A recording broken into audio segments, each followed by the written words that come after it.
अल्हम्दुलिल्लाहि रब्बिल आलमीन वस्सलातु वस्सलामु अला सय्यदिल अंबिया वल मुरसलीन व अला आलिहि व अस्हाबिहि अजमईन। अम्मा बाद फ़अऊज़ु बिल्लाहि मिनश शैतानिर रजीम। बिस्मिल्लाहिर रहमानिर रहीम। वमन यब्तगि गैरल इस्लाम दीनन फलन युक़बल मिन्हु वहुव फ़िल आखिरति मिनल खासिरीन। सदक़ल्लाहु मौलाना अज़ीम। मुहतरम मुसलमान भाइयों, अल्लाह तबारक व तआला का एहसान अज़ीम है जिसने आज के इस पुरफ़ितन दौर के अंदर हमें तौफ़ीक़ इनायत फ़रमाई कि हम उसके ज़िक्र के लिए, उसके दीन की फ़िक्र के लिए यहाँ जमा हुए। अल्लाह ताला हम सब की ये हाज़िरी अपनी बारगाह में मंजूर व मकबूल फ़रमाए। मैंने आपके सामने सूरह आले इमरान की आयत नंबर 85 की तिलावत का शरफ़ हासिल किया है।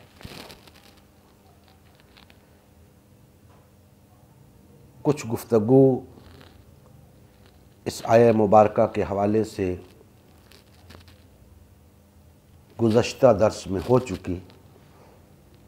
आज उसी तसलसल में हम बात आगे बढ़ाएंगे। गोया ये उस गुफ्तगू का दूसरा हिस्सा है।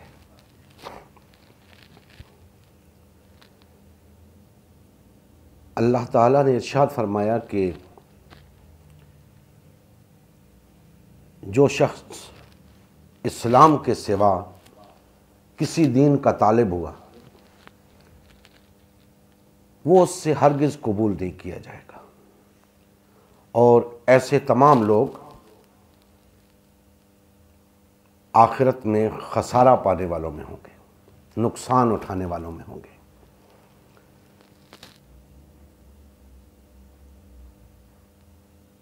जैसा कि मैं गुज़श्ता दर्स में बता चुका हूँ कि यहाँ न सिर्फ ये बात बयान की गई है कि अल्लाह के यहाँ दीन सिर्फ इस्लाम है, बल्कि इस बात की वजाहत भी की गई है कि उस इस्लाम के सिवा भी अदियान मौजूद हैं। क्योंकि फरमाया जा रहा है कि इस्लाम के सिवा कोई दीन कबूल नहीं किया जाएगा। पता चला कि और अदियान मौजूद हैं जिन्हें लोग कबूल करते हैं, जिन्हें इख्तियार करते हैं इस्लाम को छोड़कर, और इस्लाम को छोड़कर दीगर अदियान को इख्तियार करने से नुकसान क्यों होता है। उसकी बुनियादी वजह यह है कि इस्लाम के सिवा कोई दीन ऐसा नहीं जो अल्लाह ने अता किया। ये बुनियादी और उसूली फ़र्क है इस्लाम में और दीगर अदियान में। जब तक हम इसे पेश नज़र नहीं रखेंगे, हमें ये बात हरगिज़ समझ नहीं आएगी कि इस्लाम में और दीगर अदियान में क्या फ़र्क है। इसलिए कि तमाम अदियान एक निज़ाम की बात करते हैं, और किसी दीन के पास कुछ नहीं सिवाय इसके कि वो इस्लाम से कुछ चीज़ें मुस्तआर ले ले। किसी दीन के पास कुछ नहीं। लिहाजा हमें बड़ी तवज्जो के साथ इस नुक्ते को सुनना है, मलहूज़े खातिर रखना है, क्योंकि इस्लाम में और दीगर अदियान में बड़ी ममासिलत है, बहुत ममासिलत है। क्यों? इसलिए कि उन्होंने सब कुछ इस्लाम से ही ले रखा है, उनके पल्ले तो कख भी नहीं। जो बात उन्होंने ली इस्लाम से ली। लेकिन अफसोस कि आज इस्लाम के दावेदारों को गैरों से सियासी निजाम मुस्तआर लेने पड़ रहे हैं। डूब मरने का मकाम है अहले दानिश के लिए, मुफक्किरीन के लिए, सरबराहान के लिए, कायदीन के लिए, जो कहते हैं कि जमहूरियत अल्लाह की एक बहुत बड़ी नेमत है। अरे नेमत तो इस्लाम है जो अल्लाह ने हमें अता की है, जिसकी बुनियाद पे हमारी दुनियावी और उखरवी फलाह है। जमहूरियत कहां से नेमत हो गई? पहले बताओ तो सही, जमहूरियत तुमने ली कहां से है? दोस्ताने मोहतरम, आज कमोबेश दुनिया के अंदर 125 के करीब जमहूरियतें हैं, जमहूरी ममालिक हैं, और पाकिस्तान भी एक जमहूरी मुल्क है, मुसलमानों का मुल्क कहलाता है। मैं ये सवाल करता हूं उन दानिश्वरों से, उन मुफक्किरीन से, उन उलमा से, उन मशाइख से, उन मजहबी पेशवाओं से, उन सियासी रहनुमाओं से कि बताइए ये 123 मुमालिक ने जमहूरियत कहां से ली? आपने उनसे ली या उन्होंने आपसे ली? बताइए। इस्लाम में तो जमहूरियत है नहीं कि आप कह सकें कि उन्होंने हमसे ली। ला बहाला आपने उनसे ली। और मैं आगे चल के बताने लगा हूं कि इस्लाम में जमहूरियत नहीं है। लेकिन पहले यह तो पता चले कि तुमने जमहूरियत कहां से ली, और तुम इस जमहूरियत को महज एक इंतखाबी अमल करार दे देते हो। यह महज एक इंतखाबी अमल नहीं है। इसी जमहूरियत में एक चीज पाकिस्तान में हलाल, इंडिया में हराम, इंडिया में हलाल, पाकिस्तान में हराम, पाकिस्तान में हलाल, अमेरिका में हराम, अमेरिका में हलाल, पाकिस्तान में हराम। यह क्या दीन हुआ? यह तो 123 जमहूरियतें हैं, 123 अदियान हुए। हर मुल्क का अपना दीन है। मनगढ़ंत कवानीन हैं, मनगढ़ंत दस्तूर बना रखे हैं। इस्लाम को बीच में क्यों घसीटते हो? इस्लाम तो एक अलग दीन है जो किसी का मोहताज नहीं। तुम कहते हो कि जमहूरियत ऐने इस्लाम है। तुम कहते हो कि इस्लाम ने हमें कोई सियासी निजाम दिया ही नहीं। ऐसा नहीं है। इस्लाम एक मुकम्मल ज़ाब्ता हयात है, जिंदगी के तमाम गोशों का अहाता करता है। कैसे मुमकिन है कि इस्लाम ने हमें सियासी निजाम ना दिया हो? और जहां तक जमहूरियत का ताल्लुक है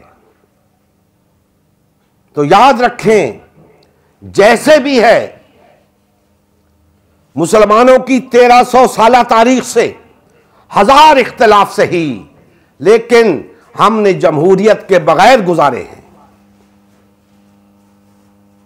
1000 इख्तिलाफ सही 1300 साल तारीख से, लेकिन जमहूरियत के बगैर गुजारे हैं। आज क्या उस्ताद आन पड़ी है कि जमहूरियत के बगैर गुजारा नहीं होता? आज क्यों तुम समझते हो कि जमहूरियत के सिवा कोई रास्ता ही नहीं? हमने 1300 साल गुजारे हैं इस जमहूरियत के बगैर। आज क्यों गुजारा नहीं होता? आज क्यों हमें इस्लाम और खिलाफत का नाम लेते हुए तकलीफ होती है?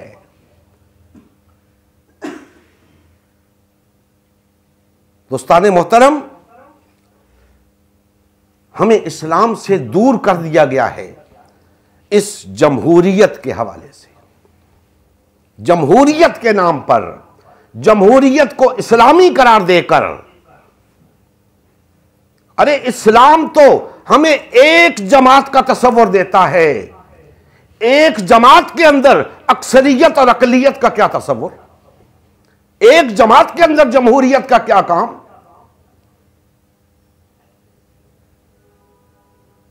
अक्सरियत और अकलियत का तस्वुर इस्लाम में नहीं। इस्लाम सबकी बात करता है।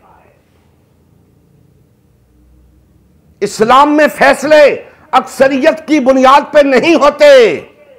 क्यों?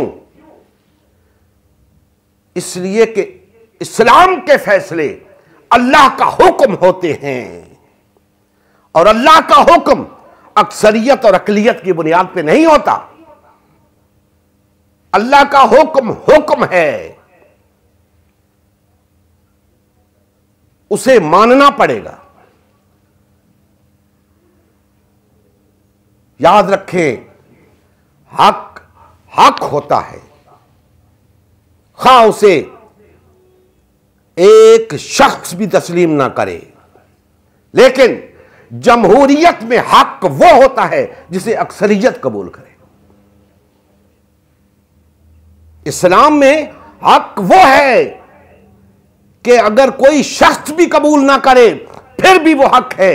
लेकिन जमहूरियत में हक वो है जिसे अक्सरियत कबूल करे,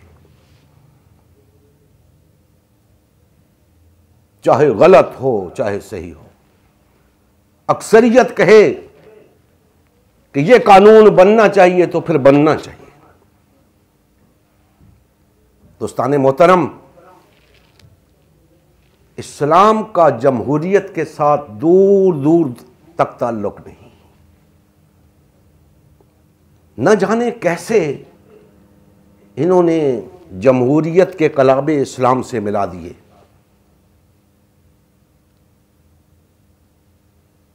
इस्लाम शुरू होता है ला इलाहा इल्लल्लाह से।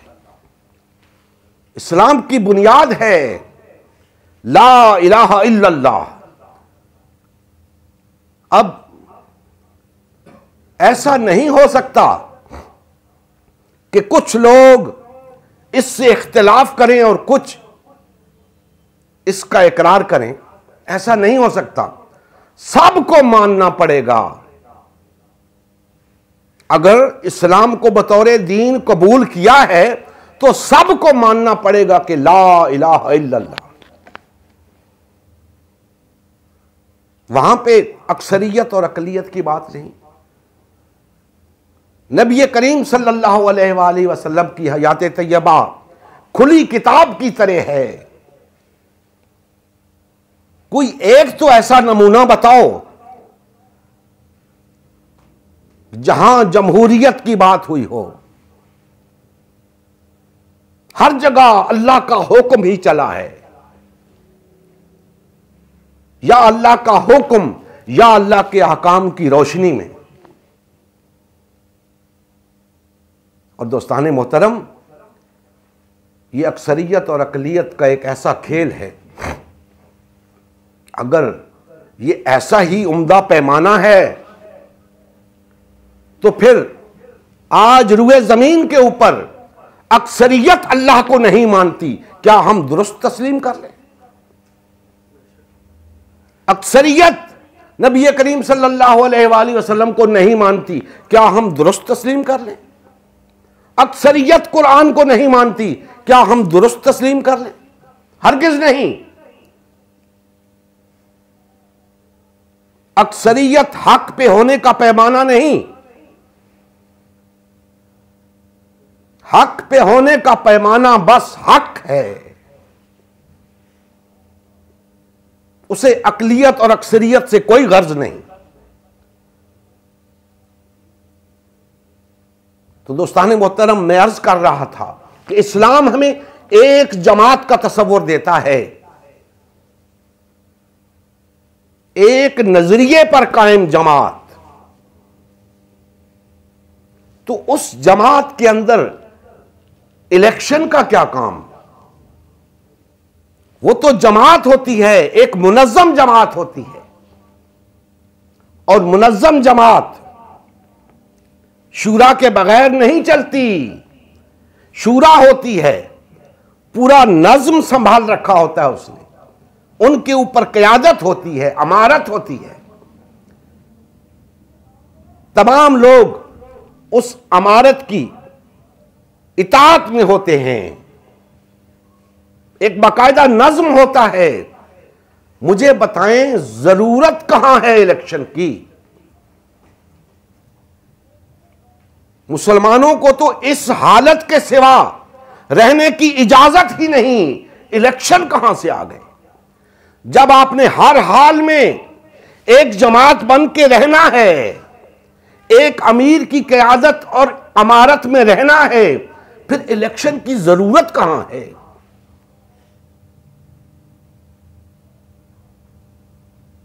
दोस्तान मोहतरम, इस्लाम तो हमें इस बात की इजाजत ही नहीं देता कि कोई शख्स अपने आप को किसी ओहदे के लिए पेश करे कि जी मैं वजारत उज़्मा का इलेक्शन लड़ रहा हूं। इस्लाम कहता है तुम रिजेक्ट हो, तुम कोई मफाद चाहते हो, तुम्हारा कोई लालच है, तुम इस ओहदे का इस्तेहकाक नहीं रखते। इस्लाम के अंदर इलेक्शन नहीं, सिलेक्शन है। वो जो मुसलमानों की जमात होती है, उसके अंदर जो शूरा होती है, वो शूरा पूरी जमात के बेहतरीन लोगों में से किसी शख्स को क़यादत के लिए मुंतखब करती है। बेहतरीन लोगों में से एक शख्स को शूरा मुकर्रर करती है, मुंतखब नहीं करती, मुकर्रर करती है। अवाम को कुछ लेना देना नहीं क़यादत के तकर्रुर के लिए। और ये चीज़ अगर हम नबी करीम सल्लल्लाहु अलैहि वसल्लम की हयात तैयबा में तलाश करने की कोशिश करें तो नहीं मिलेगी। उसकी वजह है कि आप अल्लाह के रसूल थे। आपने ही इस दावत का आगाज़ किया। जब दावत का आगाज़ फरमाया, जमात बनती गई, मुनज़्ज़म होती गई, ज़रूरत ही पेश नहीं आई। जब आप इस दुनिया से वसाल फरमा गए, तब ज़रूरत महसूस हुई कि अब मुसलमानों की क़यादत कहां से आएगी, कैसे आएगी। इस दौर से, इस खिलाफत राशिदा के दौर से बहुत से लोगों ने यह अखज़ करने की कोशिश की है कि इस्लाम में इलेक्शन है।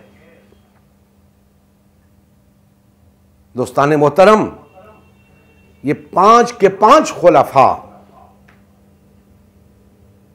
खिलाफत राशिदा में मौजूद 5 के 5 खुलफा बगैर इलेक्शन के मुकर्रर हुए हैं।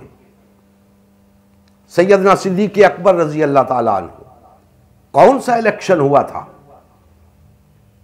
सब इस बात पे मुत्तफिक हैं कि सैयदना उमर फारूक रजी अल्लाह ताला अन्हु ने हाथ पकड़ के हज़रत अबू बकर सिद्दीक का फरमाया कि मैं आपको अमीर अल मोमिनीन तस्लीम करता हूँ, खलीफतुर रसूल तस्लीम करता हूँ। उनके हाथ पे बैत की, उनको खलीफा मुकर्रर कर दिया। उसके बाद बैत सब ने की। पहले तकर्रुर हुआ, बैत बाद में हुई। और चंद लोग ऐसे थे जिन्होंने उस वक्त बैत नहीं की, थोड़े वक्त के बाद की। लेकिन यह बात मुसल्लिमा है कि उस दौर में मुसलमानों के अंदर कोई शख्स न था जिसने सैयदना अबू बकर सिद्दीक रजी अल्लाह ताला अन्हु को खलीफतुर रसूल तस्लीम न किया हो।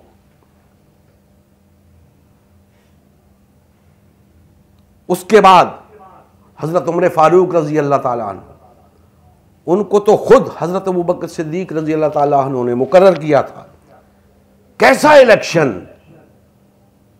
कहां का इलेक्शन। रह सह के बात आती है हजरत उस्मान गनी रजी अल्लाह ताला अन्हु के तकर्रुर के मौके पे, तो वहां भी कोई इलेक्शन नहीं हुआ था। 6 अफराद को इख्तियार दिया गया था कि आपस में से एक शख्स को खलीफा मुकर्रर कर दो। उन 6 अफराद से बाहर कोई शख्स ना खिलाफत का उम्मीदवार हो सकता है, ना हकदार हो सकता है। उसके बाद सैयदना अली अल मुर्तज़ा रजी अल्लाह ताला अन्हु, आपको भी खिलाफत इसी तरह मिली बगैर इलेक्शन के। सैयदना इमाम हसन रजी अल्लाह ताला अन्हु, उनको भी खिलाफत बगैर इलेक्शन के मिली। दोस्ताने मोहतरम, 1300 साल मुसलमानों की तारीख के अंदर इलेक्शन नाम की कोई चीज नहीं। आज हम किस बुनियाद पे इलेक्शन को, जमहूरियत को कबूल करके बैठे हैं?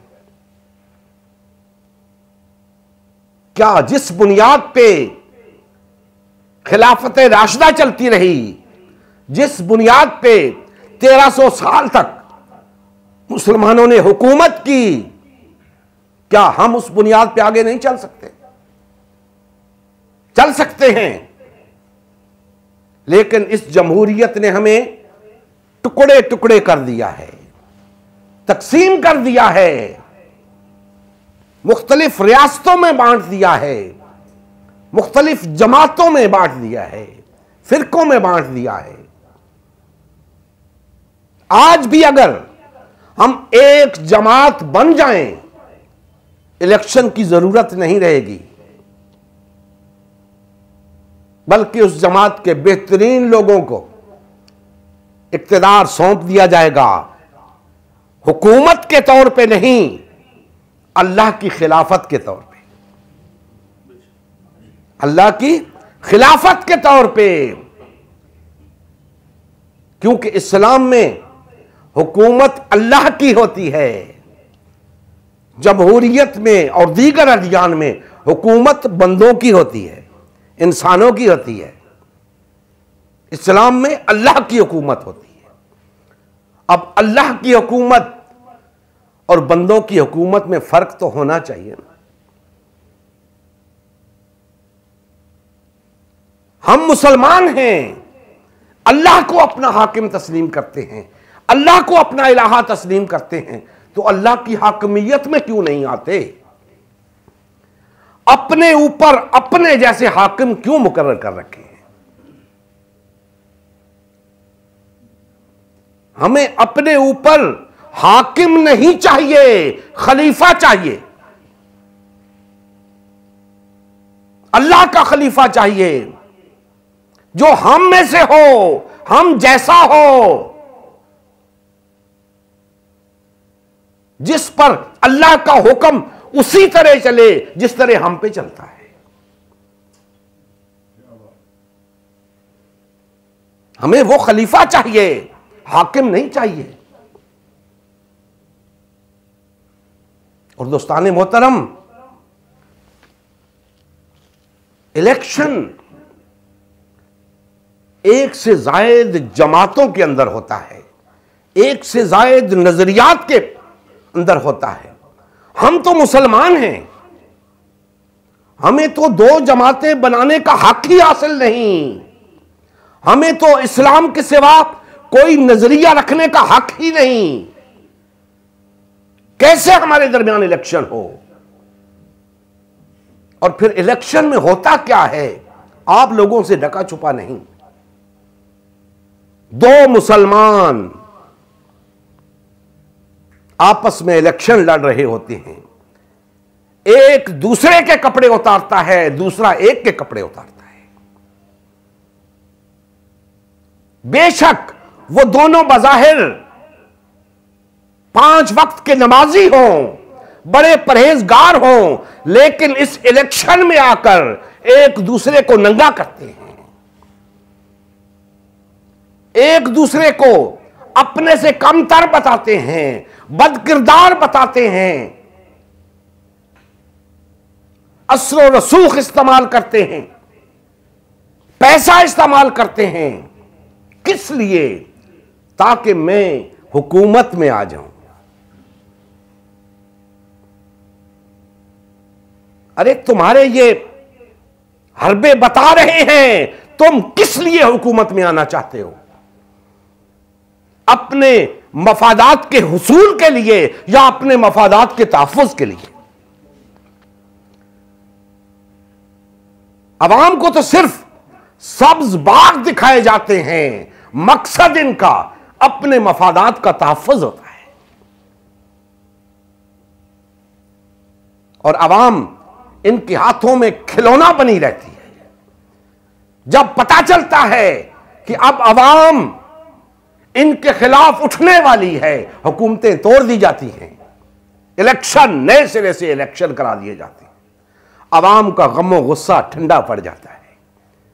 नई उम्मीदें लेकर, नए ख्वाब लेकर फिर सियासतदान मैदान में उतरते हैं, फिर लोगों का दिल बहलाते हैं, फिर इसी तरह इलेक्शन होता है, हुकूमतें बनती हैं, वक्त गुजरता जा रहा है।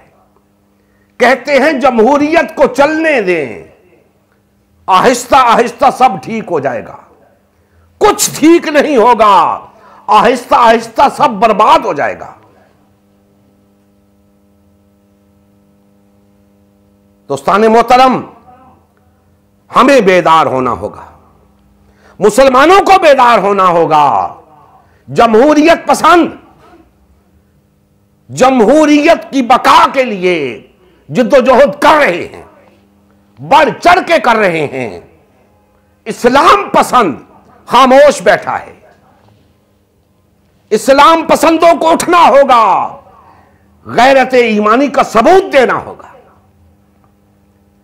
मुत्तहिद होना होगा, वहदत इख्तियार करनी होगी, एक जमात बनना होगा, अपने नजरिए पर कायम होना होगा, अपने नजरिए पर कायम होकर अपने दीन के गलबे के लिए जिद्दोजहद करनी होगी। इसीलिए मैंने कहा था कि इस्लाम पसंद अलग हो जाएं, जमहूरियत पसंद अलग हो जाएं, फैसला हो जाए कि दीन के दावेदार महज दावेदार हैं या वफादार भी हैं, महज दावेदार हैं कि दीन के तरफदार भी हैं, पता चल जाए।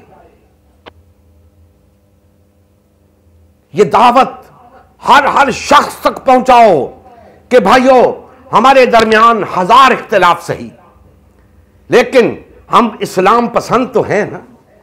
इस्लाम तो किसी का फिरका नहीं, इस्लाम सबका साझा है। आओ इस्लाम पे इकट्ठे हो जाओ, आओ इस्लाम पे वहदत इख्तियार करो, इस्लाम की खातिर जियो, इस्लाम की खातिर मरो। अगर तुम्हें इस्लाम पसंद है तो, और अगर तुम्हें जमहूरियत पसंद है तो इस्लाम का नाम लेना छोड़ दो। वैसे भी जमहूरियत पसंद कहते हैं जब भी कोई बात होती है कि जी जमहूरियत में इस्लाम का क्या काम। आप इस्लाम को बीच में ना लाएं, आप मजहबी कार्ड इस्तेमाल ना करें।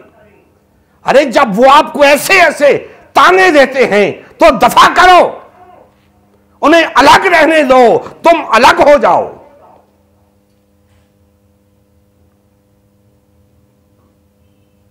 याद रखो, जमहूरियत में इस्लाम का कोई काम नहीं है, जमहूरियत से इस्लाम का कोई वास्ता नहीं है। दो कश्तियों का सवार किनारे नहीं लगता, या इधर हो जाओ या इधर हो जाओ।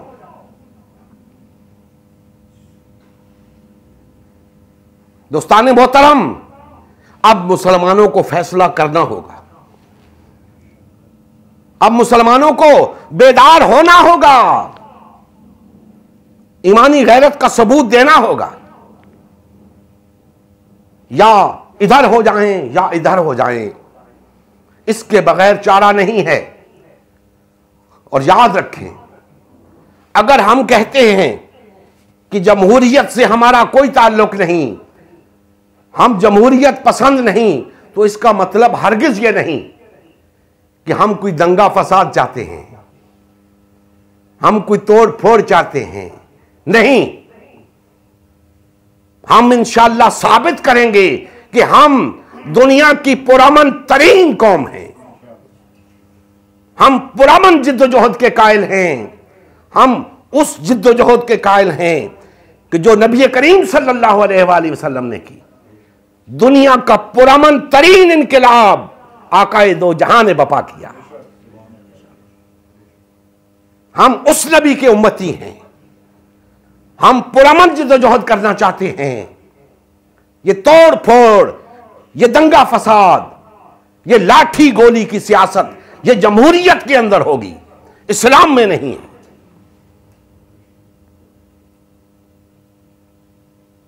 अल्लाह के फजलो करम से हमारे पास वो सारा लाए अमल मौजूद है जिसके मुताबिक हमने आगे बढ़ना है।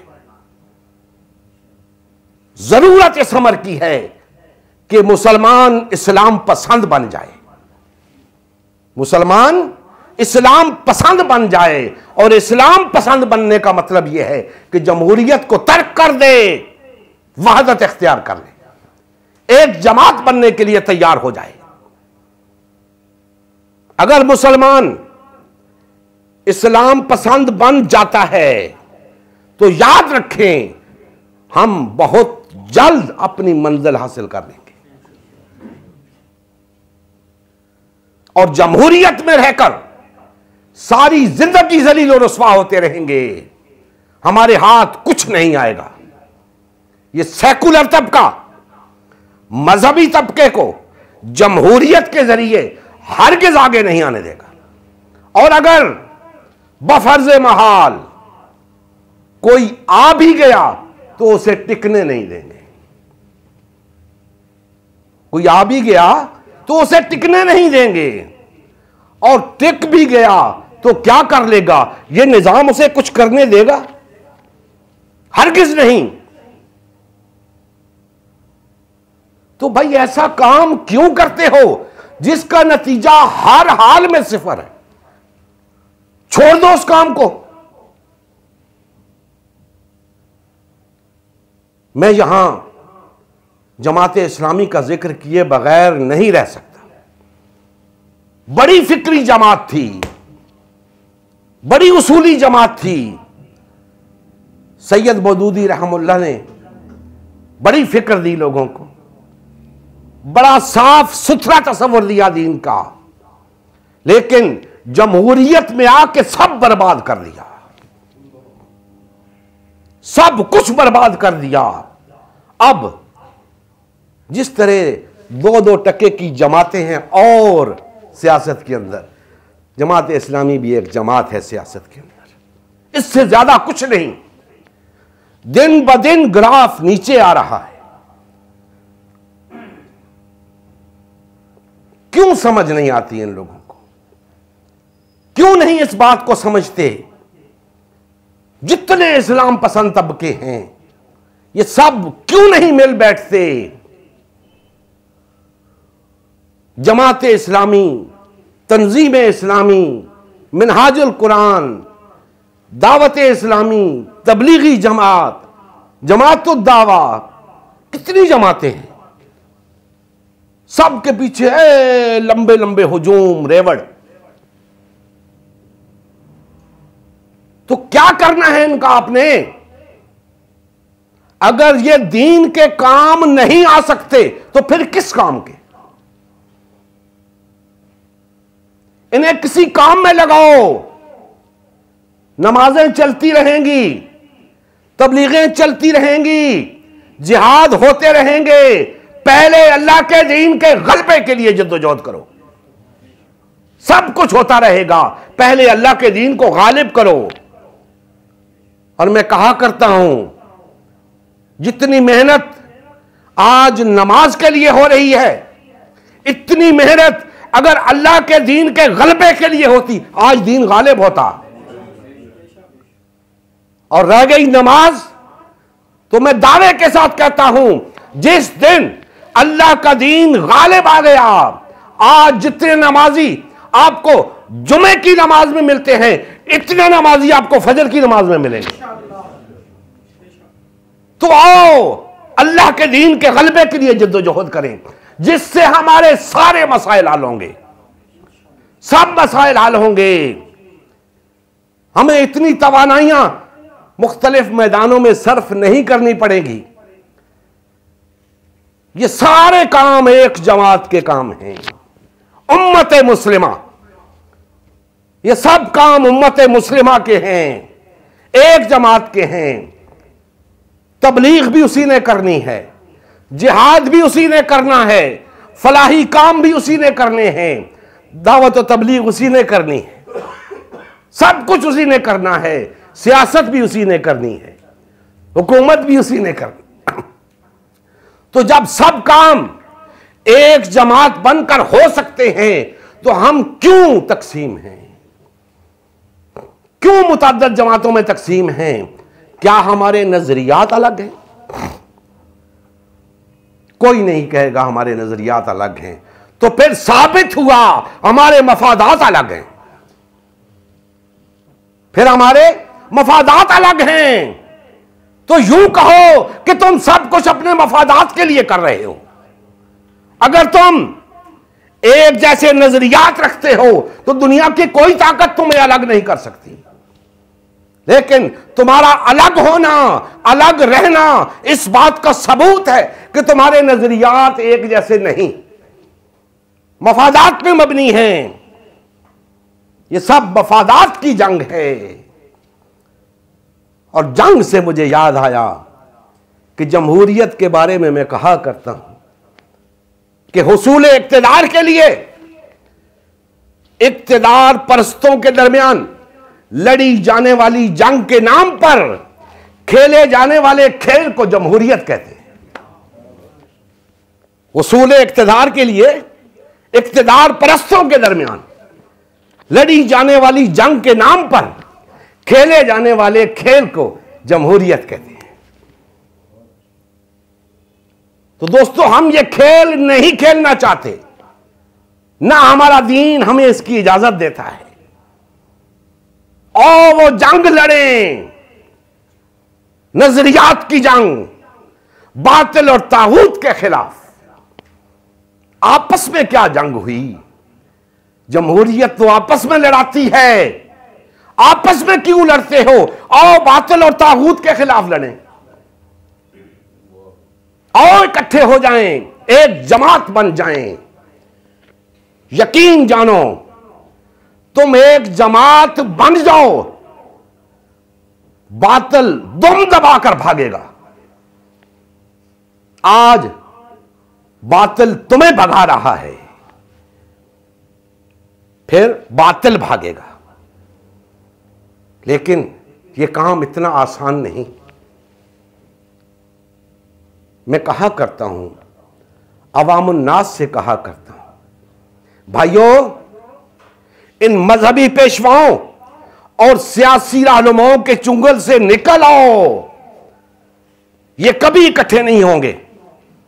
इनके मफादात हैं, अपनी अपनी दुकानें हैं इनकी। कौन छोड़ता है अपनी दुकान? अपना फायदा कौन छोड़ता है? ये कभी नहीं छोड़ेंगे। तुम्हें बेदार होना होगा, तुम्हें उठना होगा। जमाते इस्लामी के वाबस्तगान हो, तंजीम इस्लामी के वाबस्तगान हो, मिनहाजुल कुरान के वाबस्तगान हो, तबलीगी जमात के वाबस्तगान हो, दावत इस्लामी के वाबस्तगान हो, कसे बाशद सबसे कह रहा हूं, भाइयों इनके चुंगल से निकल आओ। इसी में तुम्हारी बका का राज है, इसी में तुम्हारी निजात है, दुनियावी भी और उखरवी भी। और दोस्ताने मोहतरम, इस्लाम का नजरिया सियासत, इस्लाम का सियासी नजरिया, इस्लाम का सियासी पहलू, उसका मवाजना किसी और से क्या किया जाए कि किसी भी जिद्दोजहद के पीछे एक जज्बा मुहर्रिका होता है। हर जिद्दोजहद के पीछे, हर हरकत के पीछे, हर तहरीक के पीछे एक जज्बा मुहर्रिका होता है।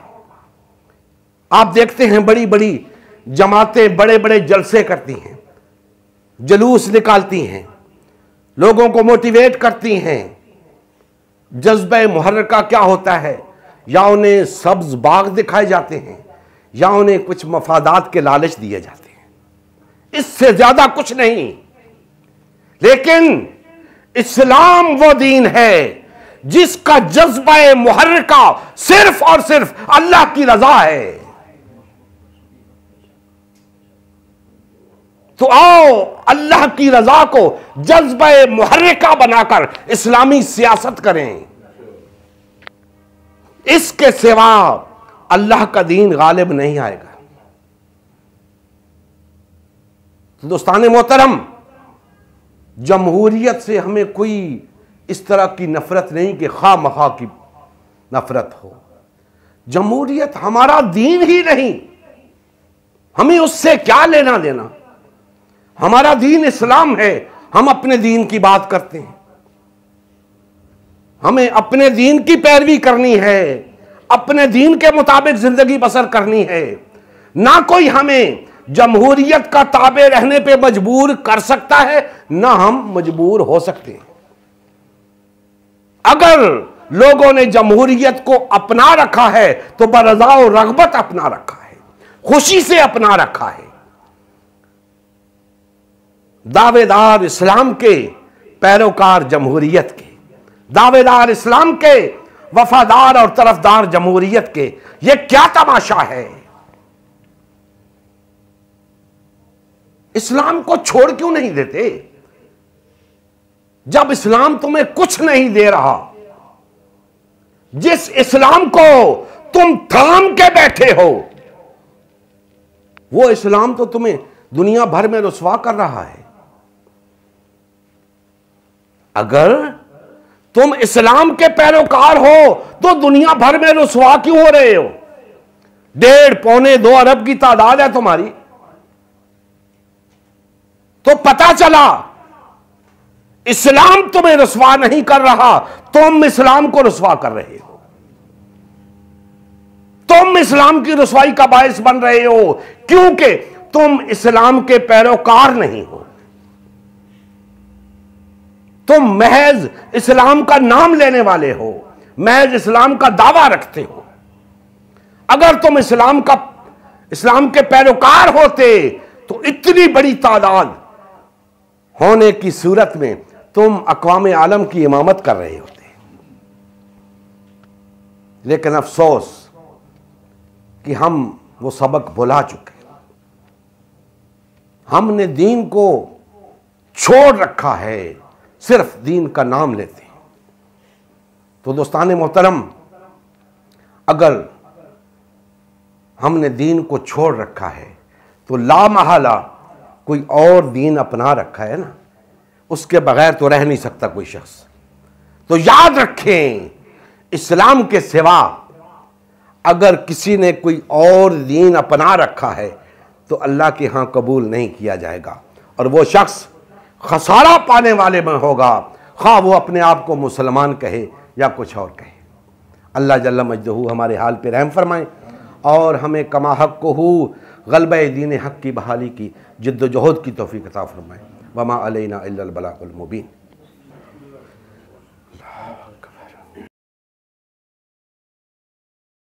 नबी करीम सल्लल्लाहु अलैहि वसल्लम की ज़िंदगी का मकसद ग़लबा दीन इस्लाम था। इस मकसद के हुसूल के लिए उम्मत मुस्लिमा की तश्कील हुई। उम्मत मुस्लिमा ने नबी करीम सल्लल्लाहु अलैहि वसल्लम की सयादत व क़यादत में इस्लाम को गालिब व नाफिज़ किया। जब तक उम्मत मुस्लिमा में वादत रही, इस्लाम का गलबा बरकरार रहा। जैसे ही उम्मत मुस्लिमा में तफ़रक़ा रोनमा होना शुरू हुआ, यानी पार्टीबाजी शुरू हुई, इस्लाम का गलबा जाता रहा। आज गलबा दीन इस्लाम की बहाली की वाहिद सूरत उम्मत मुस्लिमा की तश्कील नौ है। अल्हम्दुलिल्लाह, हमने गलबा दीन इस्लाम की बहाली के लिए अल्लाह के रसूल की जमात उम्मत मुस्लिमा को बाल व फाल करने का बेड़ा उठाया है। ये हमारा ही नहीं, हर कलमा गो का अव्वलीन फ्रीज़ा है कि हर किस्म के बातिल और तागूती निज़ाम के ख़िलाफ़ उठ खड़ा हो और गलबा दीन इस्लाम की बहाली के लिए फ़िरकावारियत और पार्टीबाजी से किनारा कश होकर सिर्फ़ और सिर्फ उम्मत मुस्लिमा को बाल व फाल करने में अपना तन मन धन लगाए। इस मिशन का हिस्सा बनकर अपना फ़र्ज़ मनसिबी अदा कीजिए, हक़ मुसलमानी अदा कीजिए। मज़ीद तफ़सील के लिए हमारा यूट्यूब चैनल उम्मत मुस्लिमा सब्सक्राइब करें। हमारा फेसबुक पेज उम्मत मुस्लिमा की तश्कील नौ लाइक करें। इस पैगाम को ज़्यादा से ज़्यादा शेयर करें। सवाल व जवाब या फ़ीडबैक के लिए हमारा व्हाट्सएप ग्रुप या मैसेंजर ग्रुप ज्वाइन करें या इस नंबर पर रब्ता करें। नंबर और तमाम लिंक्स डिस्क्रिप्शन में भी मौजूद हैं। जज़ाकल्लाह खैर।